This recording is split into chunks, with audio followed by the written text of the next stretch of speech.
देखिए, इस वीडियो में हम समझते हैं महत्तम समापवर्तक का अर्थ। देखिए, हमें पता ही है कि HCF कैसे निकालना है। आप इसे यूक्लिड विभाजन एल्गोरिदम की सहायता से निकाल सकते हैं।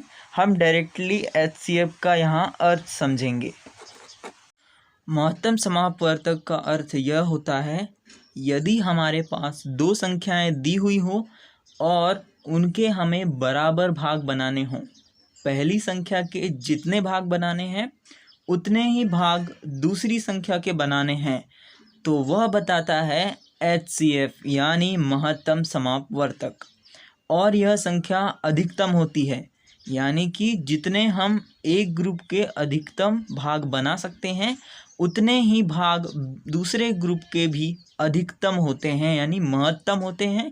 और उसी से यहाँ पर हम निकालते हैं उन दोनों का महत्तम समापवर्तक यानी HCF। तो यदि हमें दो संख्याओं के ज़्यादा से ज़्यादा बराबर मात्रा में ग्रुप बनाने हैं या उन्हें बराबर भागों में बांटना है, तो उसके लिए हमें निकालना होगा महत्तम समापवर्तक। आइए हम उसे एक उदाहरण के माध्यम से समझते हैं। उदाहरण के तौर पर मान लीजिए हमारे पास दो संख्याएं हैं, एक है 10, दूसरी संख्या है 15। यानी कि हमारे पास एक तरफ 10 चीज़ें हैं, दूसरी तरफ 15 चीज़ें हैं। कोई भी संख्या है, इसका मतलब यही है कि आपने चीज़ों को गिना है, यानी इतनी चीज़ें हैं। यहाँ पर हो सकता है कि अलग अलग चीज़ें हों, केले दिया हो, 15 संतरे दिया हो, या 10 बर्फ़ी दी हो और 15 दूसरी प्रकार की बर्फ़ी दी हो। यह प्रश्न में आएगा, हम इसे बाद में देखेंगे। अभी यहाँ हम सामान्य रूप से चीज़ें का इस्तेमाल करते हैं। तो हमारे पास 10 चीज़ें और दूसरी तरफ 15 चीज़ें दी हुई है। तो यदि हम इन्हें बराबर भागों में बांटना चाहते हैं, जितने 10 को बांटेंगे उतने ही 15 को बांटेंगे, तो हमें उसके लिए निकालना होगा HCF। देखिए, इन दोनों का HCF आएगा 5, यानी कि हमें 10 के बनाने हैं 5 भाग। देखिए, इस प्रकार से हमने 5 भाग कर दिए हैं और सभी भाग में 2-2 चीज़ें आ जाएंगी। उसी प्रकार हम 15 के भी 5 भाग बनाएंगे। इस प्रकार हम 15 के 5 भाग बना देंगे और हर एक भाग में 3-3 चीज़ें आएंगी इस प्रकार से। और देखिए, एक विशेषता कि 10 के लिए सभी भागों में बराबर चीज़ें आई हैं और 15 के लिए भी सभी भागों में बराबर चीज़ें आई हैं। ऐसा हम बांट सकते हैं केवल 5 बार। यह बताता है HCF। 5 से ज़्यादा नहीं हो सकता है, उससे कम हो सकता है, लेकिन ज़्यादा नहीं हो सकता, जिसमें कि ऐसे भाग बने जिनमें बराबर चीज़ें आएँ, एक संख्या के लिए और दूसरी संख्या के लिए भी। हम ट्राई करके देखते हैं 6 के लिए। देखिए, 10 के 6 भाग करके देखिए, यानी 10/6। और देखिए, ये हर एक भाग में कंप्लीट चीज़ नहीं आएगी, पूरी चीज़ नहीं आएगी, दशमलव में आएगी। और दशमलव में चीज़ आएगी, इसका मतलब हम पूरी चीज़ इन सब में बांट नहीं सकते हैं। इसका मतलब है कि इससे ज़्यादा आने वाला कुछ नहीं है। यानी कि HCF एक विशेष अंक है जिसके द्वारा हम चीज़ों को बराबर बांटते हैं।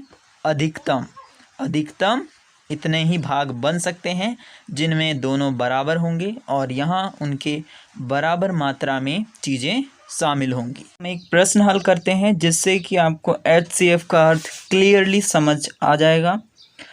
प्रश्न है, कमला को 15 संतरे और 45 आम कुछ विद्यार्थियों में समान संख्या में बांटने हैं। बताइए वह अधिकतम कितने विद्यार्थियों को दे सकेंगे। यदि आपने HCF का अर्थ समझ लिया हो तो आपको समझ आ जाएगा कि यहाँ पर अधिकतम विद्यार्थियों की संख्या जो बराबर मात्रा में संतरे और आम लेगी वह क्या होगी, इन दोनों संख्याओं का HCF होगी। तो आइए हम अब इस प्रश्न का हल लिखते हैं।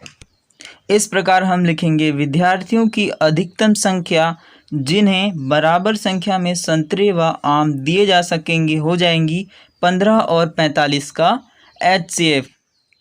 क्योंकि HCF ऐसी संख्या होती है जो दी हुई चीज़ों को अधिकतम बराबर मात्रा में बांटती है।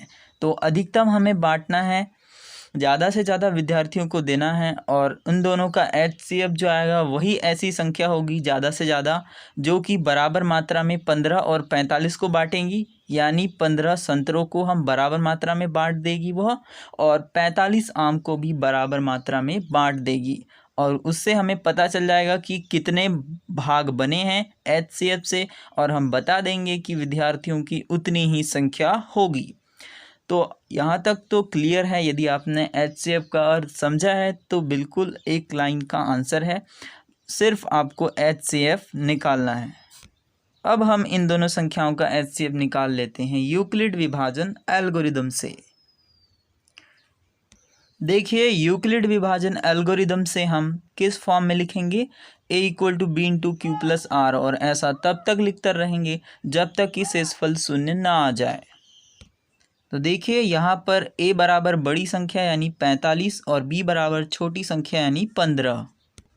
यह हो गया। अब हम देंगे छोटी संख्या का बड़ी संख्या में भाग, और देखिए 15 का भाग जाएगा 45 में 3 बार, और देखिए घटा दिया हमने, 3 बार भाग गया, 45 घटा दिया, आ गया 0, यहाँ भी 0, और 15 का भाग दिया हमने और शेषफल 0 आ गया।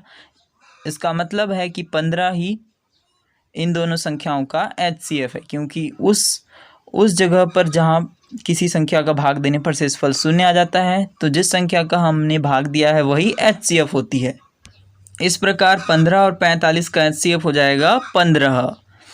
अब क्या करेंगे हम, इसका मतलब है कि हमारे पास विद्यार्थियों की संख्या आ चुकी है जिन्हें हम बराबर संख्या में संतरे और आम बांट सकते हैं। तो अब हम लिखेंगे विद्यार्थियों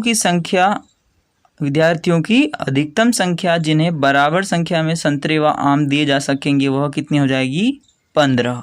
देखिए, इसे हमने जैसे HCF का अर्थ समझा था उसी प्रकार समझ लीजिए। हमारे पास है 15 संतरे और 45 आम, और इनका HCF आया है 15, यानी 15 के हम 15 भाग बना लेंगे और 45 के भी हम 15 भाग बना लेंगे। तो देखिए, ये भाग बराबर है, यानी कि एक भाग में यहाँ जितना आएगा और यहाँ पर एक भाग में जितना आएगा। 15 भाग कीजिए 45 के, तो एक भाग में आएगा 3। तो यहाँ देखिए, यहाँ पर आ रहा है 15 संतरे थे तो 15 संतरे में आ रहा है एक भाग में 1 संतरा, और 45 के लिए एक भाग में आ रहा है 3 आम, क्योंकि 45 आम थे। तो इस प्रकार ये वाला एक भाग और ये वाला एक भाग, क्योंकि हमें संतरे और आम दोनों एक विद्यार्थियों को देने पड़ेंगे, तो ये वाला एक भाग और ये वाला एक भाग दे देंगे हम एक विद्यार्थियों को। और ऐसे कितने भाग हैं हमारे पास, 15, क्योंकि यहाँ पर भी 15 है और यहाँ पर भी 15, तो दोनों का जोड़ा हम बनाते जाएंगे। तो हमारे पास इस प्रकार आएंगे 15 भाग आएंगे, और इसी प्रकार हम 15 विद्यार्थियों को ऐसा दे सकते हैं। आई होप HCF से रिलेटेड एक क्वेश्चन आपको समझ में आ गया होगा। अगले वीडियो में हम प्रश्नावली के क्वेश्चन सॉल्व करेंगे। Thank you.